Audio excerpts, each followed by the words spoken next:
temos aqui mais uma questão para que possamos estar trabalhando dentro de todo esse contexto de petição inicial que falamos um pouco para vocês. Questão do exame 35 da OAB. Paolo e Ana Sávia, casados há mais de 10 anos, sob o regime de comunhão parcial de bens, constituíram ao longo do casamento um enorme patrimônio que contava com carros de luxo, mansões, fazendas, dentre outros bens. Certo dia, por conta de uma compra e venda realizada 5 anos após o casamento, Paolo é citado em uma ação que versa sobre direito real imobiliário. Lembra que a gente conversou um pouquinho antes que durante a apresentação da petição inicial a gente precisa esclarecer se a pessoa é casada, se ela tem união estável, porque isso pode repercutir nas ações reais imobiliárias? Que tal um exemplo? Então, voltando aqui, certo dia, por conta de uma compra e venda realizada 5 anos após o casamento, Paolo é citado em uma ação que versa sobre direito real imobiliário. Ana Sávia, ao saber do fato, vai até seu advogado e questiona se ela deveria ser citada, pois envolve patrimônio familiar. Sobre o assunto, o advogado responde corretamente que, no caso em apreço, Ana Sávia deve ser citada, pois existe litisconsórcio passivo necessário entre os cônjuges em ação que verse sobre direito real imobiliário, mesmo que casados sob o regime de separação absoluta de bens. B. Ana Sávia não deve ser citada, pois existe litisconsórcio passivo facultativo entre os cônjuges em ação que verse sobre direito real imobiliário, salvo quando casados sob o regime da separação absoluta de bens. C. Ana Sávia não deve ser citada, pois não existe litisconsórcio passivo necessário entre os cônjuges em ação que verse sobre direito real imobiliário. D. Ana Sávia deve ser citada, pois existe litisconsórcio passivo necessário entre os cônjuges em ação que verse sobre direito real imobiliário, salvo quando casados sob o regime da separação absoluta de bens. Regime de bens é uma matéria que vocês vão estudar lá em Direito Civil, na parte específica de Direito de Família. Mas, como vocês estão aspirantes à prova da OAB, a serem advogados, vamos assumir aqui que vocês já sabem que a separação absoluta, aqui a gente não teria comunicação dos bens, ou seja, cada um pode lidar com seus bens da forma que melhor prover. Tá? Então sabemos já o que seria a separação absoluta. Litisconsórcio, a gente já falou, a existência de litisconsórcio passivo necessário. Sim, existe litisconsórcio passivo necessário e, consequentemente, em muitos casos, esse litisconsórcio passivo necessário terá a mesma consequência para ambos, porque a maior parte das vezes será também um litisconsórcio unitário. Tá? Analisando as questões aqui, o que a gente pode observar?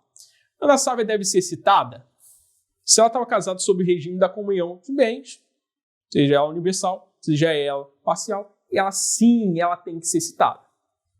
Então vamos avançar sobre as questões. Sávia deve ser citada, pois existe litisconsórcio passivo necessário entre os cônjuges em ação que verse sobre direito real imobiliário, mesmo que casado sob o regime da separação absoluta. O que mata essa questão aqui é sob o regime da separação absoluta. O regime da separação absoluta acaba tornando essa alternativa incorreta.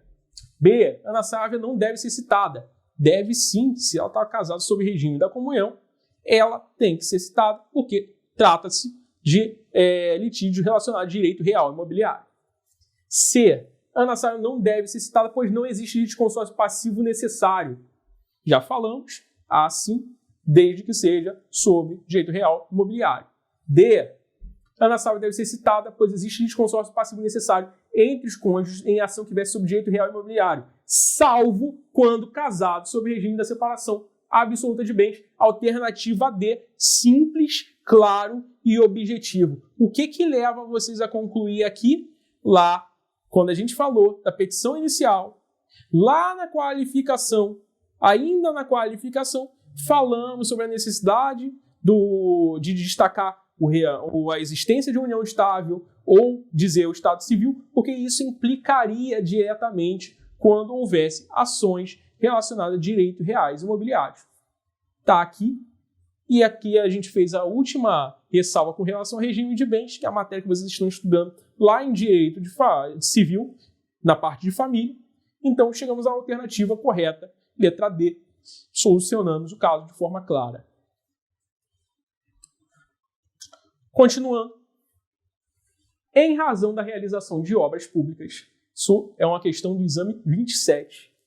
Em razão da realização de obras públicas de infraestrutura em sua rua, que envolveram manejo de retroescavadeiras e britadeiras, a residência de Diana acabou sofrendo algumas avarias. Diana ingressou com ação judicial em face do ente que promoveu as obras, a fim de que este realizasse os reparos necessários em sua residência. Citado réu, este apresentou contestação. Contudo, antes do saneamento do processo, diante do mal-estar que vivenciou, Diana consultou seu advogado a respeito da possibilidade de, na mesma ação, adicionar pedido de condenação em danos morais, considerando o caso narrado, assinale a afirmativa correta. Pouco antes, nós conversamos sobre causa de pedir e pedidos. Falamos sobre determinação do pedido e falamos também sobre a possibilidade de alteração, a possibilidade de mudança da petição inicial depois que ela foi ajuizada. Lógico, tem que ser depois que ela foi ajuizada, porque antes de ajuizar, a gente prepara a ação do jeito que a gente quiser.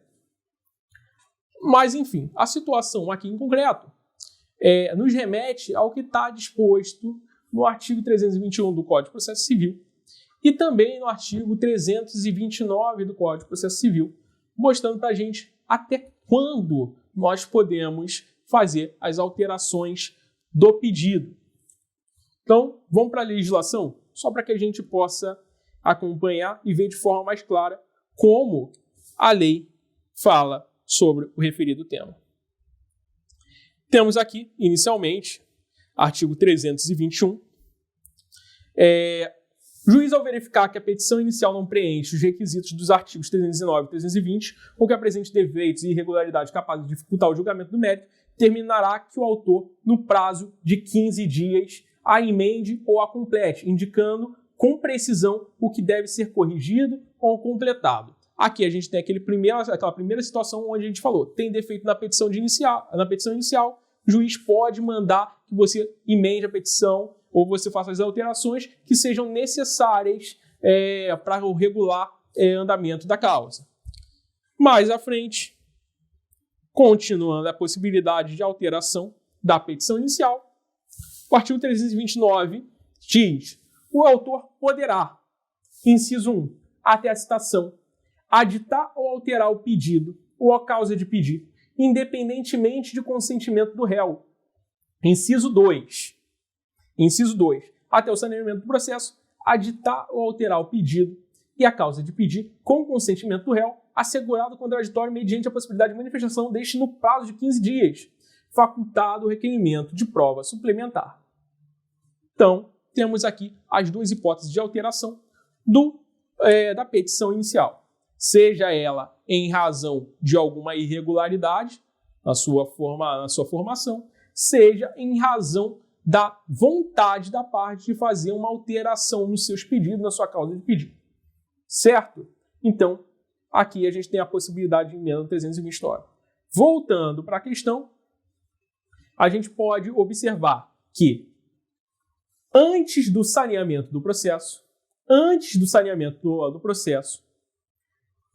a Diana tem vontade de alterar o pedido para incluir ali um novo pedido, a condenação em danos morais. Assim, considerando o caso narrado, assinale a afirmativa correta. Aqui a gente tem muito do espelho daquilo que está previsto na lei. A. É possível aditamento, uma vez que até o saneamento do processo é permitido alterar ou aditar o pedido sem o consentimento do réu? B. Não é possível o aditamento, uma vez que o réu foi citado e apresentou contestação. C. É possível o aditamento, eis que até o saneamento do processo é permitido aditar ou alterar o pedido, desde que com o consentimento do réu. D. É possível o aditamento, porquanto até a prolação da sentença é permitido alterar ou aditar o pedido, desde que não haja recusa do réu. Gente, letra D impossível, porque já vimos até o momento processual adequado para que a gente possa fazer as alterações da petição inicial, tá?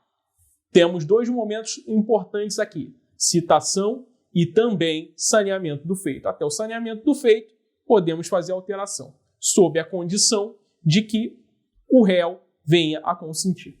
Nesse sentido, é possível o aditamento. É claro, é possível o aditamento. Contudo, será necessário o consentimento do réu. Desta forma, vamos lá. Alternativa A, é possível o aditamento, uma vez que até o saneamento do processo é permitido alterar ou aditar o pedido sem consentimento do réu. Sem consentimento do réu, torna essa alternativa errada. Letra C, é possível aditamento, eis que até o saneamento do processo é permitido aditar ou alterar o pedido, desde que com o consentimento do réu. Letra C, C de correta, C perfeitamente aqui, conforme demonstramos aqui na aula, é possível aditamento até o saneamento do feito, se for depois da citação, com o consentimento do réu. Letra C é a alternativa correta. Mais uma questão. Essa é a questão do exame 29 da OAB. Maria ajuizou ação em face de José, sem mencionar na inicial se pretendia ou não realizar audiência de conciliação ou mediação. Assim, o juiz designou a referida audiência, dando ciência às partes. O réu informou ter interesse na realização de tal audiência, enquanto Maria, devidamente intimada, quedou-se silente. Chegado o dia da audiência de conciliação, apenas José compareceu. A respeito do caso narrado, assinale a opção que apresenta possível consequência a ser suportada por Maria. Gente, chamando a atenção aqui, já falamos o que a audiência de conciliação e mediação representa. Quem é que é lesionado com essa conduta da parte que não vai até a audiência? Conforme nós conversamos, quem foi lesionado é a própria justiça. Por isso que configuraria um ato atentatório à dignidade da justiça. E ato atentatório à dignidade da justiça, em razão de ausência na audiência de conciliação ou mediação, é punível com multa de até 2% do valor da causa. Até 2% do valor da causa. Sendo ato atentatório da dignidade da justiça. Sendo a justiça lesionada em razão dessa conduta, essa multa vai ser revertida para o Estado, para o Poder Judiciário. Então, muito tranquilo de solucionar essa questão. Um conteúdo que a gente trouxe previamente, ainda no começo do Código de Processo Civil. Vocês podem observar que a gente vai estar tratando lá do início do procedimento, da provocação do Poder Judiciário, e vocês já têm tantos assuntos que são tratados pela OAB. E muitos deles vocês solucionando de forma bem tranquila, com assuntos relacionados à petição inicial, com alguma remissão para a parte que também é requisito da petição inicial, que está lá, é a audiência de conciliação e mediação. Então, vamos prosseguir aqui, vamos para as alternativas. Certo que eu já dei a resposta anteriormente para vocês, mas vamos à alternativa e vamos marcar o que estaria aqui correto. A. Não existem consequências previstas na legislação pela ausência da autora à audiência de conciliação ou mediação. Caso não compareça, nem apresente justificativa pela ausência, Maria será multada em 2% da vantagem econômica pretendida ou do valor da causa. C. Diante da ausência da autora, a audiência de conciliação ou mediação, o processo deverá ser extinto. D. Diante da ausência da autora, a audiência de conciliação ou mediação, as alegações apresentadas pelo réu na contestação serão consideradas verdadeiras. Gente, D é absolutamente desconexa com o nosso caso. Absolutamente desconexa com o nosso caso. A gente poderia eliminar dentro de uma prova, pensando em estratégia para que você chegue ali à solução de uma questão, elimine logo aquelas que estão descontextualizadas. Isso auxilia bastante. Imagine que em uma questão, em uma prova, vocês tenham ali duas alternativas que estejam completamente fora de contexto.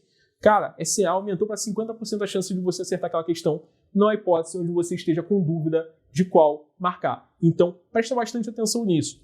Contexto entre o caso e as alternativas. Então, vamos lá. D, impossível.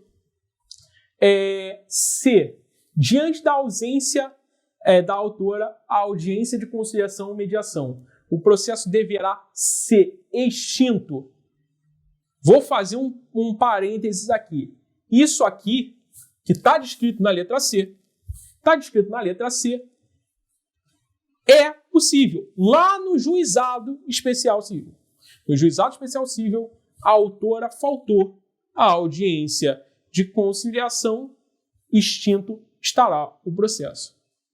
Então, um comentário que é muito pertinente. Façam as suas anotações, lá quando vocês começaram a escrever sobre juizados especiais cíveis, faça menção dessa hipótese de extinção do processo. Letra A. Não existem consequências previstas na legislação pela ausência da autora à audiência de conciliação ou mediação. Como a gente já viu, no juizado tem uma consequência, a ausência e extinção. Aqui no procedimento comum que a gente está estudando agora, tem sim, tem multa, porque é ato atentatório à dignidade da justiça. Então, letra A não pode ser. Então, letra B é a alternativa correta. Caso não compareça nem apresente justificativa pela ausência, Maria será multada em até 2% da vantagem econômica pretendida ou do valor da causa. Perfeito? Vantagem econômica pretendida ou do valor da causa. Gente, vamos dar um intervalo, voltamos em alguns minutos.